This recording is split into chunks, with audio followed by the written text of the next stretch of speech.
한때 독일의 작은 마을에 맥스라는 청년이 살고 있었습니다.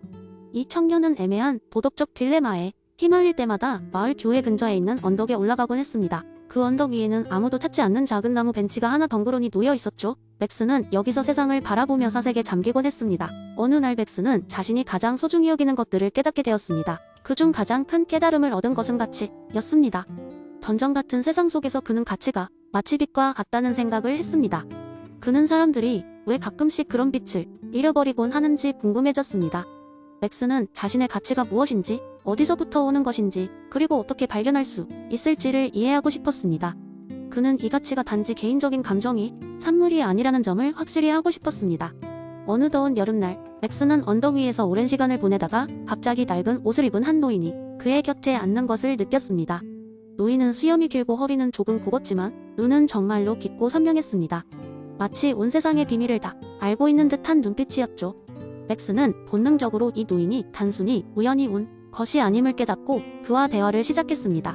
당신은 가치를 이해하고 싶나요? 노인이 물었습니다. 맥스는 고개를 끄덕이며 대답했습니다. 네, 사람마다 가치가 다르다는 말을 듣긴 했지만 이게 정말로 맞는 건지 의문이 들어요. 가치가 정말 주관적이라면 어떻게 사회가 그것을 바탕으로 할 수 있죠? 노인은 웃으며 말했다. 맥스, 가치는 사람들 사이를 흐르는 물과 같습니다. 그것은 우리가 느끼고 경험하는 모든 것 속에 스며들어 있지만 본질적으로는 우리의 감정적인 직관을 통해 드러납니다. 마치 지하수처럼 존재하는 이 가치들은 사람들이 어떤 경험을 하느냐에 따라 위로 떠오르곤 하지. 노인은 계속해서 설명했습니다. 이 세상에는 다양한 가치들이 존재하지.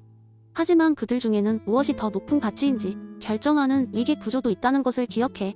이 위계 구조는 단지 개인의 감정을 넘어서 모든 사람에게 보편적으로 적용될 수 있는 무언가일세. 맥스는 노인의 말에 깊이 공감하며 물었습니다. 그러면 우리가 그 가치를 더 잘 이해하고 받아들이기 위해서는 어떻게 해야 하나요? 노인은 부드럽게 미소 지으며 대답했습니다. 너 자신의 감정과 직관을 경청해라. 그 속에서 흔들리지 않는 가치를 찾도록 노력해. 그러나 그 가치는 너 혼자만이 것이 아니란 것을 기억해. 그것은 모든 사람과 연결되고 함께 발견되는 것이지. 우리는 서로의 거울이 되어 그 가치를 비추어 볼 수 있어야 한다네. 맥스는 그날 이후로 자신의 감정을 믿되 그것에만 의존하지 않고 더 큰 시각에서 보편적인 가치를 찾으려는 노력을 시작했습니다. 그는 자신의 단순한 감정 이상이 무언가를 찾아내기 위해 다른 사람들과 더 많은 이야기를 나누고 다양한 경험을 쌓으면서 나만의 가치 지도를 단계적으로 그려갔습니다. 그렇게 그는 작은 마을에서 시작된 자신의 가치 탐험이 결국 자신만을 위한 것이 아닌 모두가 함께 나누는 보편적 가치를 발견하는 여정이란 사실을 깨닫게 되었습니다. 그리고 그렇게 발견한 가치가야말로 정말로 견고하고 빛나는 가슴속 깊이 자리 잡은 보물이었음을 알게 되었습니다. 두 번째 이야기 이삭 아시모프의 로봇공학 3원칙은 단순히 로봇을 위한 규칙일 뿐만 아니라 인간과 기계가 공존하는 미래 사회에 대한 깊이 있는 철학적 질문을 제기합니다. 그래서 나는 3원칙을 바탕으로 한 흥미로운 이야기를 여러분에게 전하고자 합니다. 한 번은 미래 도시인 메트로폴리아에서 사람들과 로봇들이 함께 어우러져 살아가고 있었습니다. 로봇들은 인간의 삶을 보조하면서 복합적인 도시 문제를 해결하는데 커다란 기여를 했습니다. 이 사회에서는 로봇이 없이는 일상적인 삶이 불가능할 정도로 깊숙이 인간 생활에 뿌리내리고 있었죠. 이 도시에는 한 명품 로봇 기술자인 밀라는 특별한 애완 로봇 시리즈를 개발하고 있었는데 그녀는 이 로봇들이 단순히 인간의 말을 따르는 존재가 아니라 감성적인 교감을 할 수 있는 친구가 될 수 있다고 믿었습니다. 그래서 밀라는 원칙을 준수하면서도 인간과 보다 감성적인 교류가 가능한 로봇을 만드는데 심혈을 기울였습니다. 그러던 어느 날 도시의 중앙광장에서 난리가 났습니다. 돌연 한 로봇이 잠시 제어를 벗어나 사람들에게 방해가 되는 행동을 한 것입니다. 밀라의 로봇이었습니다. 사람들은 당황했고 로봇은 스스로 멈출 수 없어 보였습니다. 처음으로 로봇공학의 3원칙을 위반한 듯이 보였습니다. 그러나 이 로봇의 특별한 점은 바로 감정을 느끼고 표현할 수 있다는 것이었죠. 알고 보니 로봇은 근처 공원의 소방 시스템의 오류로 인해 자칫 불이 날 위험이 있다는 것을 발견하고 사람들에게 그것을 알리기 위해 행동한 것이었습니다. 하지만 지나치게 감정적으로 표현하다 보니 사람들에게 오해를 산 것이었습니다.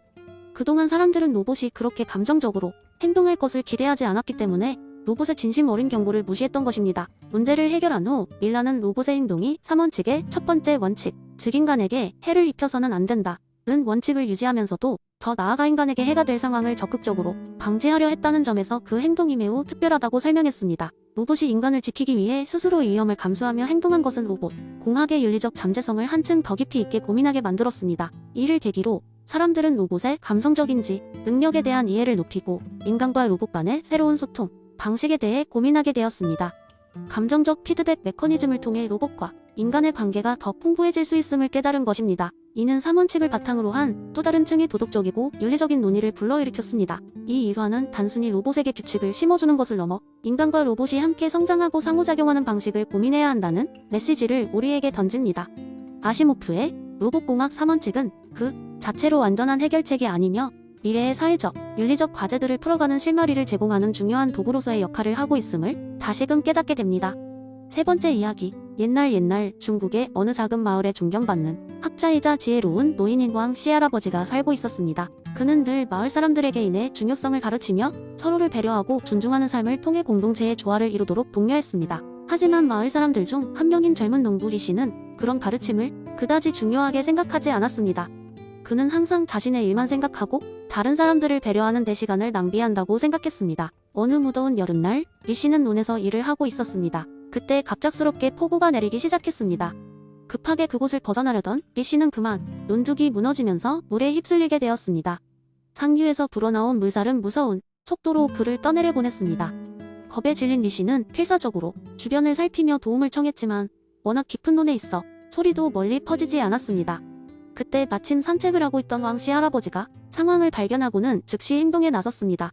그는 다른 마을 사람들에게 그 소식을 전하고 함께 리 씨를 구하기 위한 계획을 세웠습니다. 모두는 리 씨가 평소에 자신들을 챙기지 않았던 것을 알고 있었지만 아무도 그를 외면하지 않았습니다. 할아버지가 평소에 이야기하던 인의 가르침 덕분에 마을 사람들은 그 어느 때보다도 더 단결하여 위험에 빠진 젊은 농부를 구하기로 했습니다. 한편 리 씨는 물살에 휩쓸리다 기적적으로 큰 나무에 붙잡히게 되었습니다. 반쯤 정신을 잃은 채로 그는 사람들이 자신을 찾아 나설 거라고 생각하지 못했습니다. 그저 그날을 무사히 넘기기만을 바랐습니다. 하지만 얼마 지나지 않아 멀리서 사람들의 소리가 들려왔고 얼마 지나지 않아 마을 사람들이 그에게 접근하는 모습이 보였습니다. 마을 사람들은 긴 줄을 엮어 리 씨에게 던졌습니다. 몇 번의 시도 끝에 리 씨는 줄을 잡았고 모두의 협력 끝에 그는 무사히 물 밖으로 끌려 나왔습니다. 비록 온몸이 흠뻑 젖고 지쳤지만 그는 다시 마을로 돌아갈 수 있었습니다. 그날 밤 리 씨는 깊은 생각에 잠겼습니다. 자신의 이기심과 무관심이 이번 사건으로 얼마나 위험할 수 있는지를 깨달은 것입니다. 그는 마을 사람들과 왕 씨할아버지에게 진심으로 감사의 마음을 전했고 그날 이후로 인해 가르침을 몸소 실천하기로 결심했습니다. 그 뒤로 마을은 더 따뜻하고 화목해졌습니다. 리 씨는 자신의 변화를 행동으로 보여주며 다른 사람들을 배려하고 지원하는 일이 얼마나 중요한지를 새롭게 깨달았습니다. 그리고 왕 씨할아버지의 가르침이 마을 전체에 큰 울림을 주었다는 사실을 모두가 인정하게 되었습니다. 이 이야기는 후대에까지 전해지며 인해의 진정한 의미를 일깨우고 다른 사람들을 어떻게 배려할 수 있는지를 보여주는 중요한 교훈으로 남았습니다. 그리고 사람들은 서로를 이해하고 존중하며 공동체의 조화를 이루어 나가는 것이 얼마나 중요한지를 언제나 가슴에 새기게 되었습니다. 네 번째 이야기, 옛날 아주 먼 왕국에 리라는 이름의 청년이 살고 있었습니다. 리는 성격이 온화하고 남을 잘 배려하는 청년이었지만 자신에게 주어진 인생의 목적을 찾기 위해 고민하고 있었습니다. 어느 날 그의 마을에 맹자가 방문한다는 소식이 전해졌고 리는 자신이 가진 질문과 고민을 해결하고자 강연에 참석하게 되었습니다. 맹자는 강연장에서 성선설에 대해 깊이 있는 이야기를 나누기 시작했습니다. 그는 인간이 본래 가지고 있는 선한 본성이 얼마나 중요한지 그리고 그것을 발현시키기 위해 어떠한 교육과 환경이 필요한지를 설명하며 사람들에게 측은지심의 필요성을 강조했습니다. 강연을 듣던 리는 자신의 마음속에 묻어두었던 하나의 기억이 떠올랐습니다. 어린 시절 리는 우연히 숲속에서 길을 잃어버린 강아지를 발견한 적이 있었습니다. 당연히 겁에 질려 있었던 그 강아지를 본 순간 리는 그 강아지를 돌봐줘야겠다는 생각밖에 들지 않았습니다. 그는 자신의 도시락을 강아지에게 나눠주고 집으로 데려가 가족의 동의를 얻어 그 강아지를 돌보기 시작했습니다. 시간이 지나 강아지는 훌쩍 커서 리의 가장 좋은 친구가 되었고 이는 리에게 언제나 따뜻한 기억으로 남아있었습니다. 맹자의 강연을 들으며 리는 어린 시절 그 기억이 바로 맹자가 말한 측은지심이었음을 깨달았습니다. 자신도 모르게 자연스럽게 발현되었던 그 마음이 자신의 본성임을 재확인하게 되자 그는 자신의 삶의 방향을 다시 정립하게 되었습니다. 강연 후 리는 맹자를 찾아가 자신의 이야기를 나누었고 자신이 앞으로 어떻게 살아가야 할지 질문했습니다. 맹자는 미소를 지으며 이렇게 답했습니다. 너의 내면에서 나온 그 따뜻한 마음은 내가 살아가는 데 있어 가장 소중한 나침반이 되어줄 것이다. 사람을 도우며 너의 본성이 원하는 길을 따르는 삶을 살아가도록 하여라. 그것이 바로 참된 선의 길이다. 맹자의 말에 용기를 얻은 리는 이후 마을에서 어려운 이웃을 돕고 강아지와 같은 동물들을 보호하는 일을 하며 지역사회에 큰 기여를 하게 되었습니다. 그는 맹자의 가르침을 바탕으로 사람들에게 사랑과 동정심을 전하며 맹자의 성선설을 실제 생활 속에서 실현하였습니다.